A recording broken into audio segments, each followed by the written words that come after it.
if you're getting a guy like Henrique or Duclair, what have you, you're still going to have to move out NHL assets to make a deal like that work. Just because I think last time I checked, Bruins had about 56,000 in available cap space. Not great. Gonna have to get a little creative if you really want to bring in any NHL talent, let alone a guy like Lindholm. Let alone anybody in any job. That's not a lot of cap space.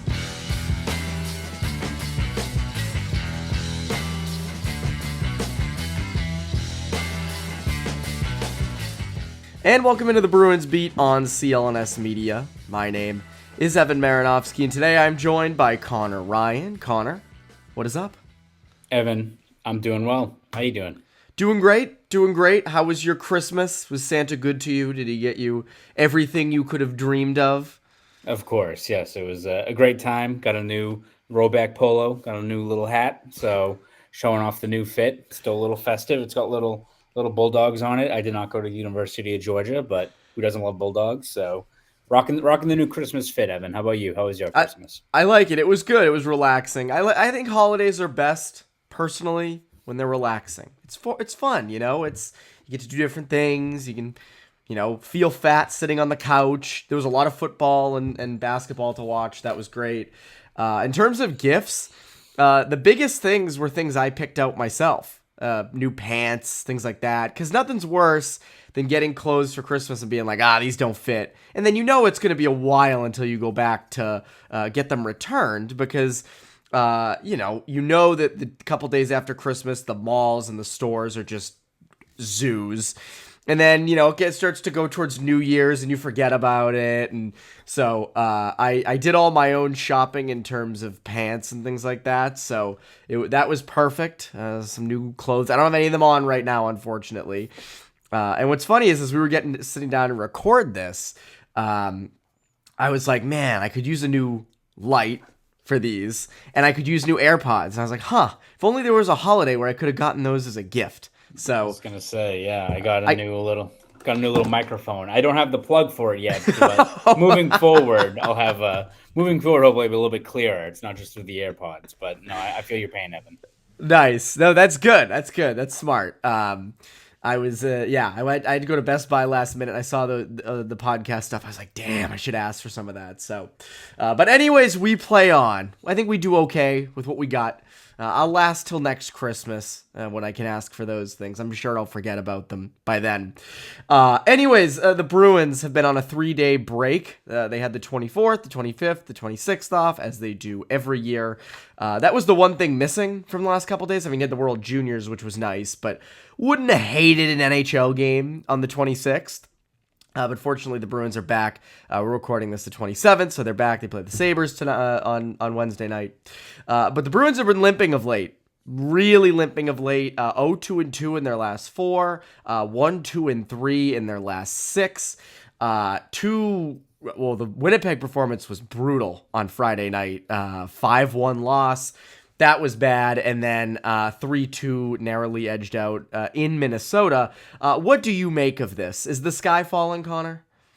No, I wouldn't say the sky is falling, right? I think, as we've talked about before, when this team has hit ups and downs, are they as good as they were at the start of the year with that crazy record? No. Are they as bad as they've been the last 4 or 5 games? No. They're somewhere in between. Maybe not completely in between, but they are a playoff team that should be hovering around the second or third spot in the Atlantic. You look at their blueprint in terms of what they should be in terms of being anchored by elite goaltending and what should be very strong defense. They should be a team that is a tough out night in, night out. Have not seen that yet. We know about the scoring, and I think that's been probably the most stark flaw that we knew going into the year. There's going to be a lot of these 1-goal games, a lot of these situations where this team does not have the firepower to kind of land that knockout blow and cruise to a 2-goal, 3-goal win. It's been few and far between this year, but that dearth of scoring, plus what I think has been the most uncharacteristic thing, which has been the defense. Way too many chances surrendered at the net front, way too many struggles against rush chances. All these things that when you look at the personnel should be corrected. And again, every team has, these lulls where their defensive structure is lacking and a lot is left to be desired. It's been a trend all season long. And that's something that, yes, you can look at the offense and maybe gaining a guy at the deadline, or a guy like DeBrusque breaking through. You have the personnel in place on defense. You need to really fix that right now, because it's not fair to both Linus Olmark and Jeremy Swayman to, be tasked with, turning aside, 10 plus high danger chances night in, night out. That's unsustainable, even if you got arguably the two best goalies in net every single night.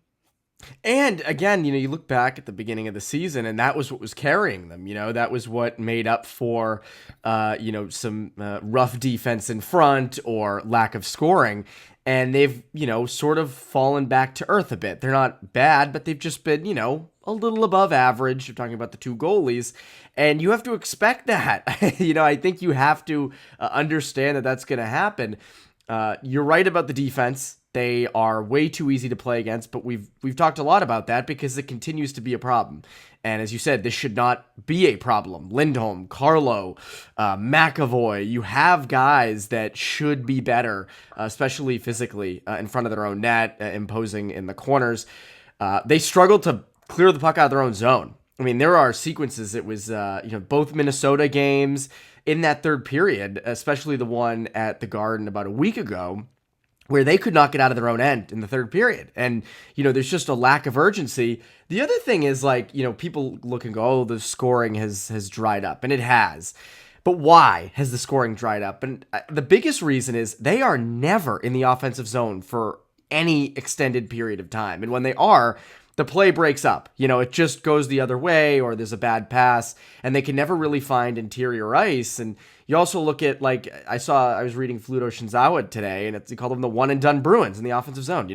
Chance off the rush, boom, other way. And it's that has to stop, and that's systemic.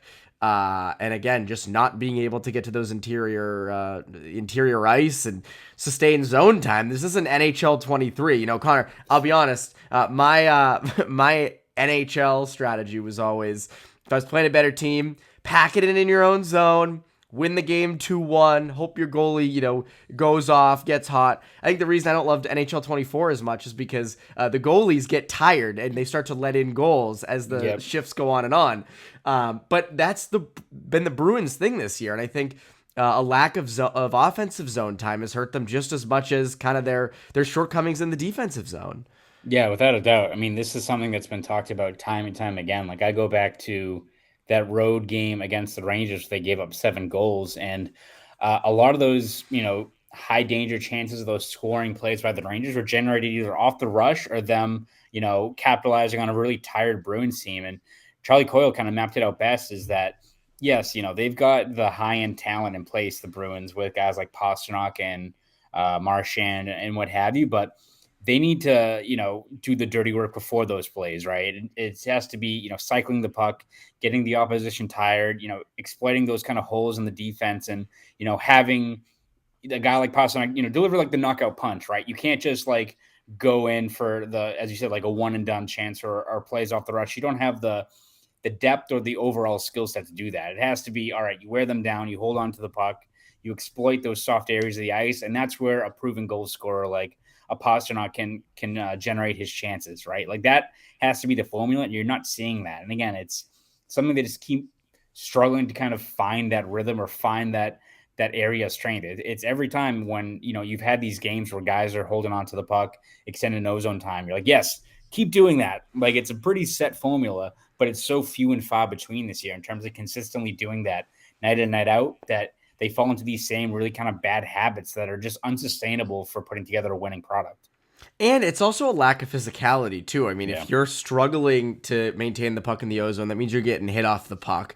But the other thing is, you're not forcing turnovers on the forecheck, and that comes from being physical. We've seen this a lot with that other teams do this to the Bruins. They've got to start being the aggressor. They've got to be the tougher team to play against, the team that is annoying to play against. They need to be more of that, and they haven't been that. And it's a weird thing because again, obviously with the loss of Lucic, you do lose that physical element, but that's a fourth line guy. He was never going to be the one creating tons of sustained offensive zone time.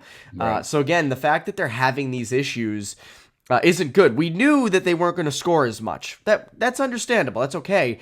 But you do also have the personnel offensively who can cycle a puck, who can have sustained ozone time. I don't think that it's too much to ask of guys like DeBrusque, Frederick, Coyle, Zach. I mean, all of them. Whether or not they're going to put up 20 goals and 50 points, you can still have that sustained ozone time because, Connor, the best defense is good offense. People forget. People often forget. To me, like, I don't, unless I'm just going full negativity mode here, there hasn't been anything in the last couple games that I've been like, oh, I like that. I like how that's working. There really right now is, and that's why, I mean, so I saw some people saying with this 3-day break, oh, they need more practice. They need more games. Part of me, yeah, sure. But another part of me is like, no, you need to reset. This is not like, and again, they do need to practice a bit more. Sure, I know they've been kind of lacking in the amount of practices they've had over the last month, but I also think this is kind of a good time to reset, take a break, get away from hockey, and just sort of focus on having a better second half. Yeah, absolutely. I mean, it's. I was talking to Ty Anderson about this on our last Poke the Bear. Is like, as a writer, it's not necessarily that fun to write about the team because, or I mean, listen, it's great. I'm not saying it, but in terms of like day in and day out, like scheming up new things to write about, because a lot of times it's the same storyline playing out. If it's a loss, they're losing a game where they failed to extend the lead, they're giving up a goal late. You're seeing the same defensive struggles, but then offensively in games where they're winning, it's like, all right, the goaltending's bailing them out. David Pastrnak scored 2 goals. It's Coyle or Marchand or Zaka. It's not like, it's great last year when obviously they win, they set a record for points, but it was every game seemed like there was another guy stepping up. There was the Frederick game, DeBrusque, Taylor Hall on the third line, the fourth line, a guy like Nosek everyone had a insert player name here game, right? You're not really seeing that as much this year where this team, of course, you need a guy like DeBrusque to get going, but you need I even look at like the last game at home, right? Where Lauco, they lose that game, but drops the gloves, tries a lacrosse goal. That's a Jakub Lauco game, right? Like you need more of those where other guys across the lineup are stepping up and pulling maybe more than their weight to get this team 2 points. You're just not seeing that nearly as much this year so far. No, you're not. And that's why it is incredible. They're still first in the Atlantic.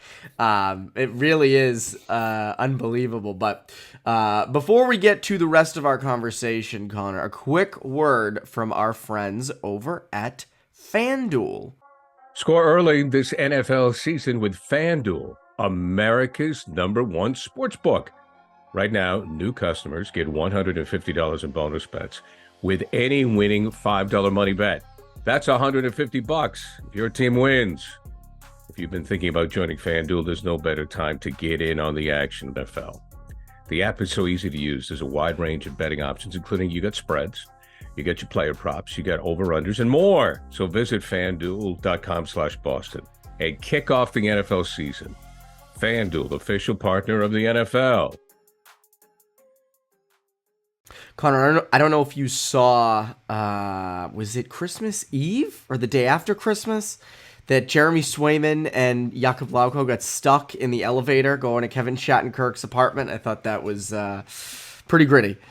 I mean, listen, I'm just surprised that Derek Forbort wasn't involved in the elevator-related hijinks because that man, I think on at least 2 or 3 times has talked about how his elevator has broken down in the North End. I don't know. It might be very similar to whatever like old-ass Titanic looking elevator that Swayman and Lauko were on. Like, I don't know when that thing was built.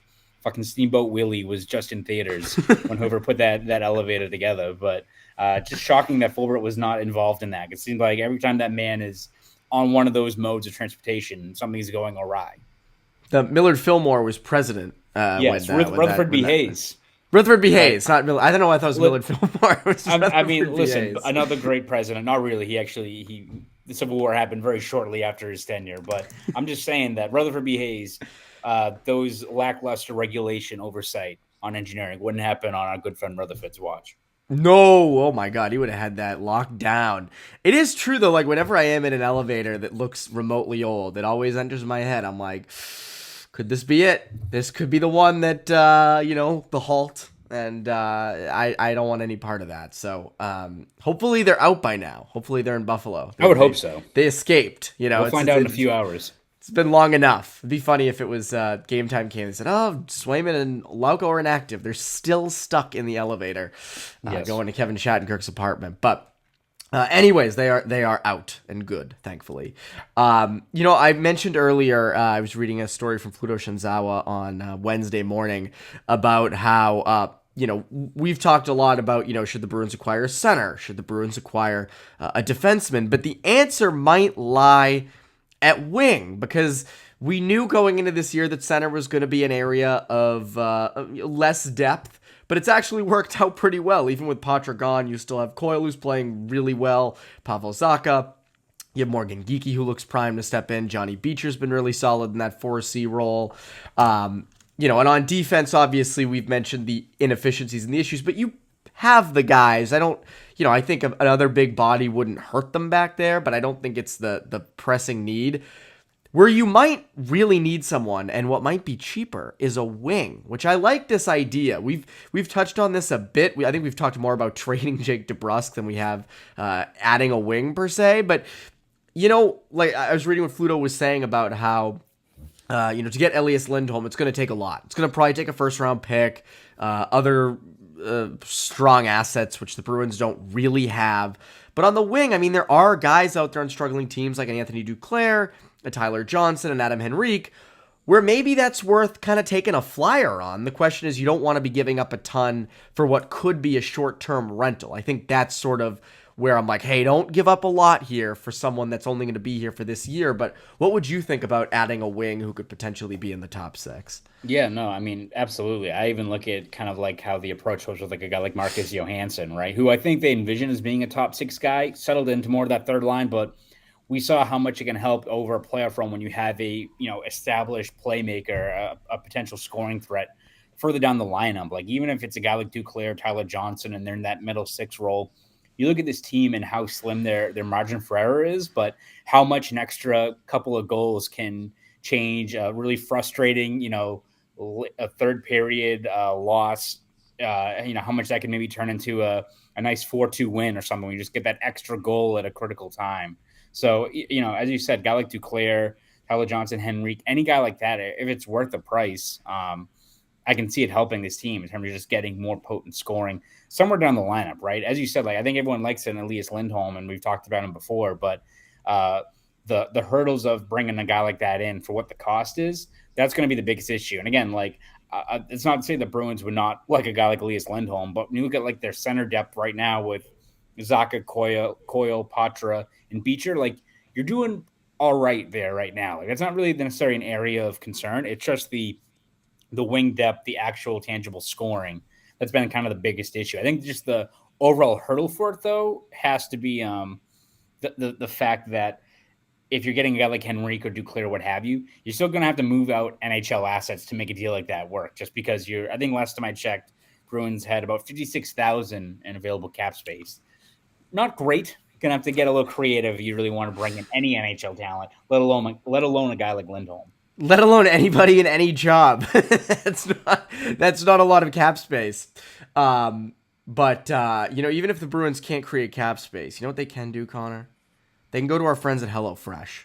So, quick word from our good friends over at HelloFresh. Quick break in the action to tell you about our delicious friends over at HelloFresh. With HelloFresh, you get farm-fresh, pre-portioned ingredients and seasonal recipes delivered right to your doorstep. Skip trips to the grocery store and count on HelloFresh to make home cooking easy, fun, and affordable. That's why it's America's #1 meal kit. A crazy schedule can make it easy to fall back into your dinner time recipe rut. But keep mealtime exciting with over 40 recipes to choose from every week.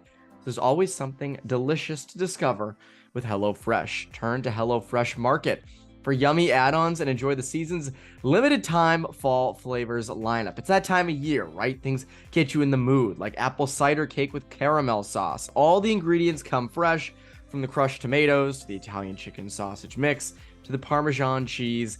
It's delicious, and I feel like a chef when I'm doing it. What's better than that? And this is a busy time of year for me with hockey starting up. I don't always have a ton of time, so this recipe makes it quick to enjoy something amazing. So join in on the fun. Go to HelloFresh.com/50Bruins and use code 50Bruins for 50% off plus free shipping. Again, go to HelloFresh.com/50Bruins and use code 50Bruins for 50% off plus free shipping. HelloFresh, America's #1 meal kit.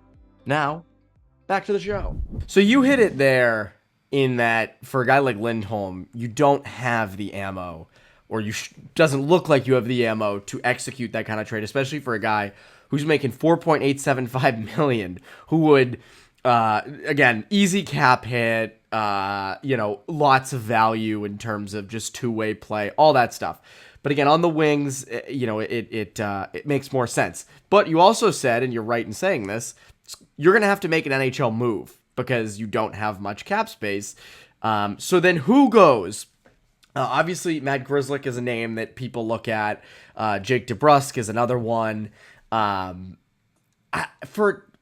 guys like Duclair, Johnson, Henrique, those are guys coming from teams that I would think really wouldn't want NHL talent in return, unless I'm wrong on this, which I don't think I am. I think those teams more so want prospects. And, maybe they want like a Kuntar or someone like that. I can't imagine that would get it done, especially in a trade deadline market where teams you're overpaying for everybody. It's never really a fair price at the deadline. But, as I was listening to myself talk about HelloFresh, I was thinking about, we've talked a lot about Fabian Lysel's value declining and how right now isn't the best time to trade him, considering you have Mujanel's comments, you have, spotty play that scouts can easily look to. But if it was for someone like a Duclair or a Johnson, right? Now, that's clearly a downgrade from where Fabian Lysell would have been. A year ago, 2 years ago, you're packaging him for a much better player, for a Bo Horvat or a Tomas Hertl or something like that. But if you gave up a Lysell and you sort of sold mid on Lysell and dealt him for a Duclair or a Johnson or a Henrique, would you be comfortable with that? Yeah, I mean, I think it depends on just how other teams value him. Because I could also see a situation where, again, I don't think the Bruins necessarily that high on Lysell in his overall game, but I think there's a lot of other teams out there that, for how they like to play in terms of maybe more run and gun, more rush heavy, it could be like, Bruins are offering up this guy. Like, we put him in our system. We really like how he could kind of build and what he can provide for us. Because I think the talent is still there, especially offensively for a guy like Lysell. It's just whether or not he maybe fits with what the Bruins are trying to kind of drill into their players, especially up at this level. So again, if it's going to be the main thing that holds up a deal for a scoring winger that can give you 20 goals, maybe you view that as a necessary move in terms of just helping out this NHL roster for a guy that, again, has potential, but maybe it won't be maximized here in Boston. So that is something you have to, consider, I think, but I think the biggest hurdle for any of these trades just comes down to the NHL assets that you're going to have to part ways with and what teams value what you're offering. Because we've talked about the Grzelcyk and the DeBrusk, but like I mentioned it with the Calgary thing, like you need to move NHL contracts to make a deal like that work.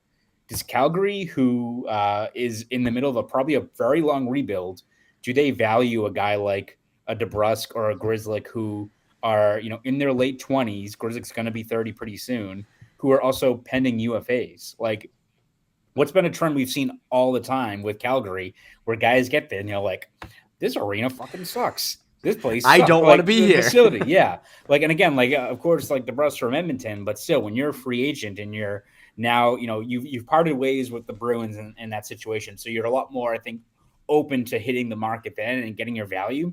Rather stay up in Calgary that's in a long rebuild and has lackluster facilities where you hit the open market and see what's out there. Like, when you look at who the Bruins are probably comfortable with trading on this team, I don't know how valuable they are to teams across the NHL when there are a lot of pending UFAs, guys in their late 20s, when, the teams you're trying to do deals with are teams that are maybe looking more for the long-term asset management as opposed to, taking off your guys that could be signing elsewhere in just a couple of months.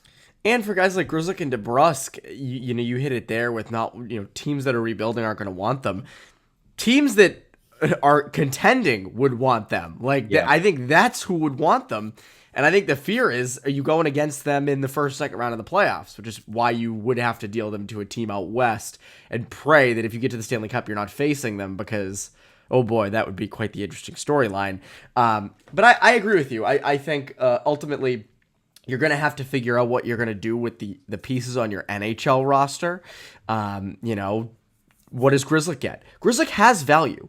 Like, Grzelcyk has value. Is that a second or third round pick? Potentially. I mean, he's a good, smaller, good puck moving NHL defenseman who can play every night. I know he hasn't had the best season this year, but he's a proven NHL player. And I think that could be worth, a second or a third round pick. And the Bruins could use that. So if they can get something like that, great. Because if you do that, then you're losing the money and you're opening up more cap space to make a deal like one we said for Duclair Johnson. The only holdup I would have with guys like Duclair and Johnson and those guys is that, they're very much middle sixers. And I feel like you have a lot of those. And granted, I don't know if you're not getting a surefire top of the line winger at this deadline because that would require a lot. But even then, it's just like a logjam of guys that are there. That would be my only holdup with that. But, if you can have a veteran like Tyler Johnson who you can kind of count on to produce, Duclair, same thing, Henrique, same thing, I'd be intrigued to see how that would play out because anything that can spark anything with this scoring right now, I think is a good thing. Anyways, Connor, what can the people look forward to from you over at Boston Globe and theboston.com? Yeah, we're going to have you covered every step of the way this season with recaps, features, columns, breakdowns, all that good stuff over at boston.com. So please read all of my stuff over there. And if you want to follow me on Twitter, you can at Conor Ryan _93. Go do all that. That has been Bruins Beat. I'm Evan Marinofsky. You Bruins Beat listeners have a great rest of your week.